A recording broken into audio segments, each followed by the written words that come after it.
Pakistan troops violating the ceasefire along the line of control. Heavy casualties in turn have been affected by and toward the Pakistani side as India has retaliated. Pakistani troops on Wednesday violating the ceasefire by resorting to unprovoked firing. This is line of control in Poonch in the Jammu region. Befitting response by the Indian Army. The extent of damage in Pakistan's side is not immediately known. According to sources in the army, the enemy forces have suffered heavy casualties. Indian Army officially neither denying or confirming the information. This is the Krishna Ghati sector. Remember, this is days after 2 Indian Army personnel, including a captain, were killed in an improvised explosive device explosion that was triggered by terrorists near the LOC in Akhnur. Again, Pakistan, rather than have a vision for its own nation, busy targeting India. Our brave forces are on the job at the border. Shivani Sharma joins me for the latest on that.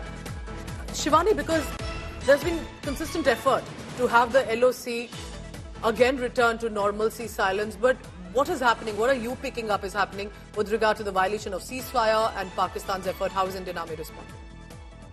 Pooja, this is yet again when Pakistan has resorted to ceasefire along the line of actual control, and this action is taking place in the Krishna Ghati sector.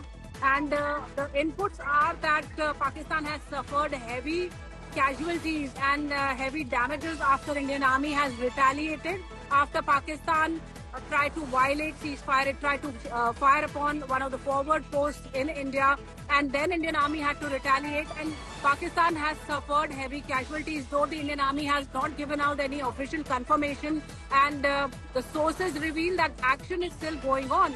Pooja, this is a place where last week also an action was reported where some intruders from Pakistan along with the Pakistani army soldiers, they were trying to intrude into Indian territory. Yes. And after a blast, there were heavy casualty on their side.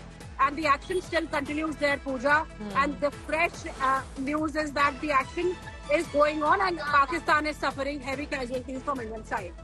Right, just a reminder of the kind of neighbor we are surrounded with, and that continues to disturb the Indian territories and innocent people, remember, living on the side of LOC, especially in whether it's the Akhnur sector, the Krishna Ghati sector, and we'll be tracking more on that as well.